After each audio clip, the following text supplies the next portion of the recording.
नमस्कार। आकाशवाणी देहरादून से प्रस्तुत हैं प्रादेशिक समाचार।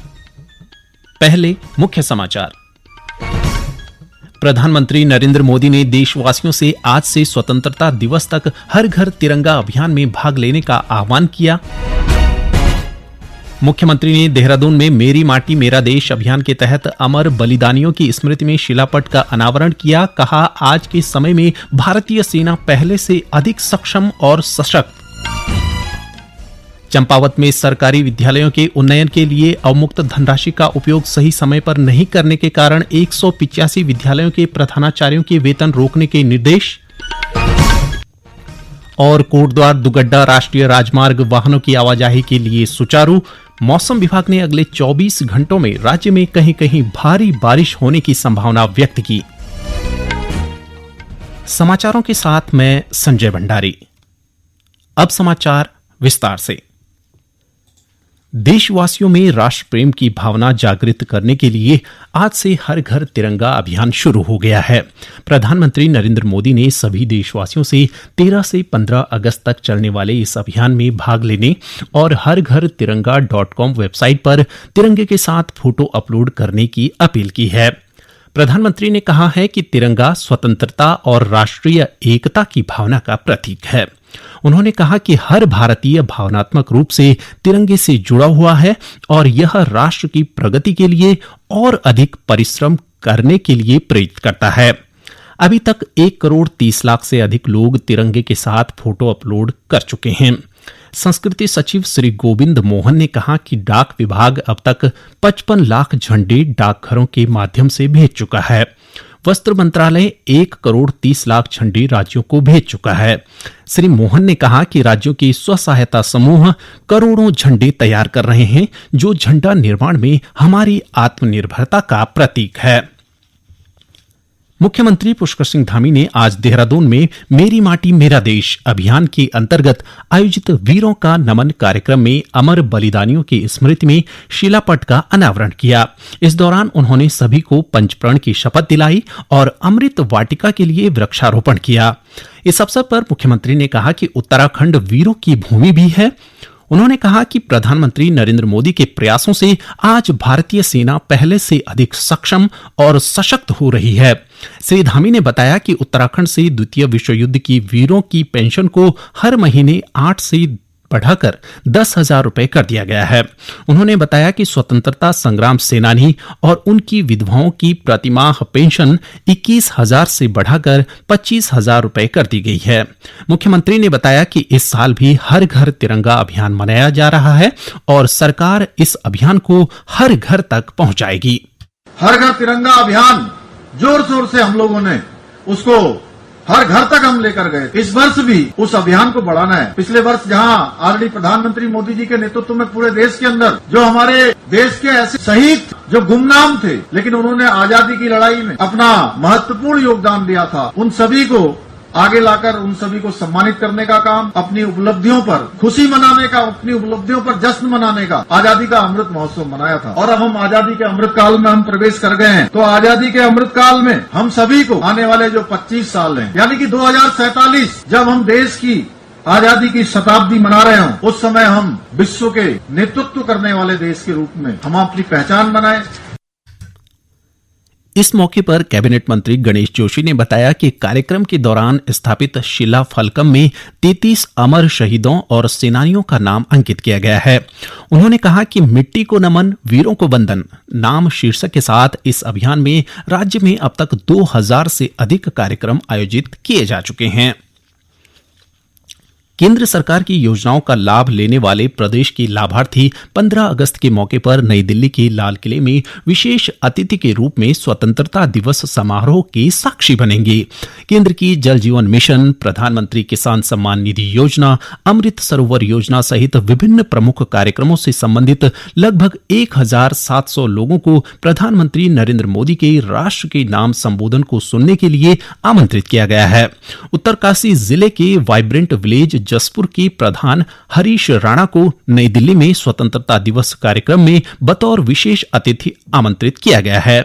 आमंत्रण को लेकर उन्होंने खुशी जाहिर की है। मैं श्रीमान नरेंद्र मोदी जी का आभार प्रकट करता हूं, जिन्होंने हमारे क्षेत्र को व हमारे गांव को वाइब्रेंट विलेज में सम्मिलित किया है और समस्त उपला टकनौर के ग्राम प्रधानों को 15 अगस्त के अवसर पर दिल्ली बुलाया है।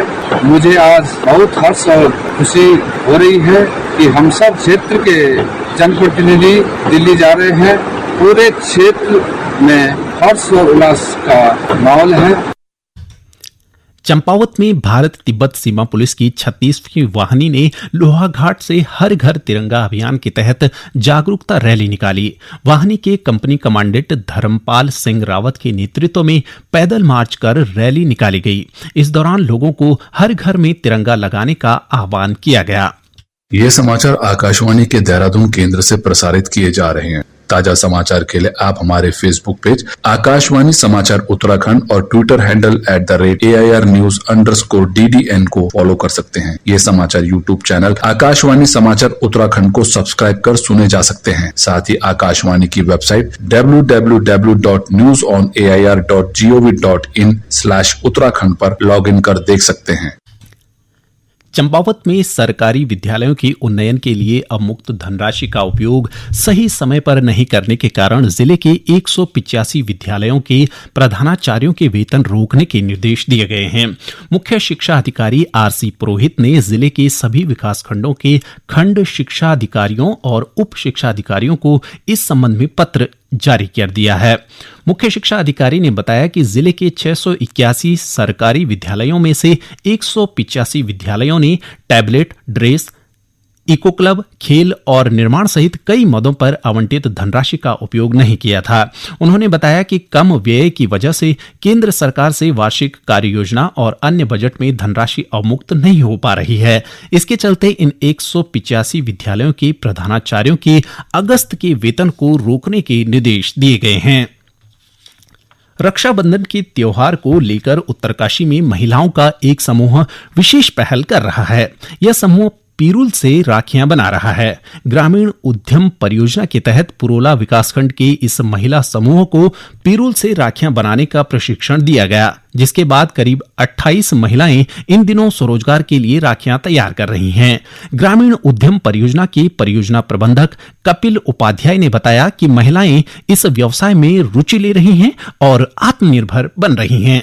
महिलाओं को आत्मनिर्भर बनाने के उद्देश्य से हम लोग काम कर रहे हैं और इसी के पहल के तहत हम लोगों ने पिरूल से राखी बनाने का ये कार्य एक प्रारंभ किया है, जिसमें कि पुरोला विकासखंड में जो हमारी महिला समूह है वहां से 28 महिलाओं को प्रशिक्षित करते हुए हम लोगों ने इसको कार्य को प्रारंभ किया है, जिसमें कि अभी प्रारंभिक रूप में पिरूल की राखियां बनाई जा रही हैं। अगर हम देखें तो इसमें स्थानीय उत्पादों का इस्तेमाल हो रहा है, या हम देखें कि पर्यावरण की दृष्टि से अगर हम देखें कि पिरूल जो है वो कहीं ना कहीं ज्वलनशील है, तो अगर उसको हम कलेक्ट करते हैं किसी मात्रा में उसको कम करते हुए और उसका इस्तेमाल करते हैं तो वो कहीं ना कहीं पर्यावरण के लिए भी अच्छा है और उससे आमदनी वो महत्वपूर्ण है। राज्य के अधिकांश हिस्सों में पिछले 4 दिनों से हो रही बारिश से सामान्य जनजीवन प्रभावित हो रहा है। बारिश के चलते प्रदेश के मैदानी हिस्सों में कई स्थानों पर जलभराव की समस्या हो रही है, जबकि पर्वतीय हिस्सों में भूस्खलन से लोगों को आवाजाही में दिक्कतों का सामना करना पड़ रहा है। उधम सिंह नगर में जलभराव से प्रभावित 107 परिवार के 420 लोगों को राहत शिविरों में ठहराया गया है और उनके लिए पेयजल सहित सभी मूलभूत सुविधाओं का प्रबंध किया गया है। उधर भारी भूस्खलन से बाधित कोटद्वार दुगड्डा राष्ट्रीय राजमार्ग वाहनों की आवाजाही के लिए खोल दिया गया है। वहीं रुद्रप्रयाग गौरीकुंड राष्ट्रीय राजमार्ग तरसाली के सामने सड़क पर मलबा आने के चलते आवाजाही के लिए बाधित है, जिसे खोलने के प्रयास किए जा रहे हैं। राज्य आपदा परिचालन केंद्र देहरादून से प्राप्त जानकारी के अनुसार प्रदेश की 150 से ज्यादा ग्रामीण सड़कें यातायात के लिए अवरुद्ध हैं। इस बीच मौसम विभाग ने अगले 24 घंटों के दौरान देहरादून, पौड़ी, टिहरी, नैनीताल, चंपावत और उधम सिंह नगर में भारी बारिश का रेड अलर्ट जारी किया है। विभाग ने आने वाले दिनों में भी राज्य के अधिकतर हिस्सों में हल्की से मध्यम बारिश की संभावना जताई है। अंत में मुख्य समाचार एक बार फिर। प्रधानमंत्री नरेंद्र मोदी ने देशवासियों से आज से स्वतंत्रता दिवस तक हर घर तिरंगा अभियान में भाग लेने का आह्वान किया। मुख्यमंत्री ने देहरादून में मेरी माटी मेरा देश अभियान के तहत अमर बलिदानियों की स्मृति में शिलापट का अनावरण किया। कहा, आज के समय में भारतीय सेना पहले से अधिक सक्षम और सशक्त।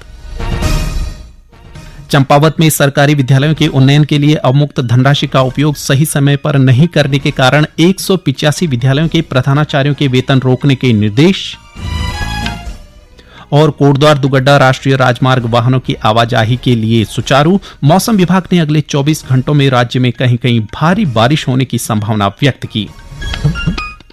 इसके साथ ही प्रादेशिक समाचार का ये बुलेटिन समाप्त हुआ। नमस्कार।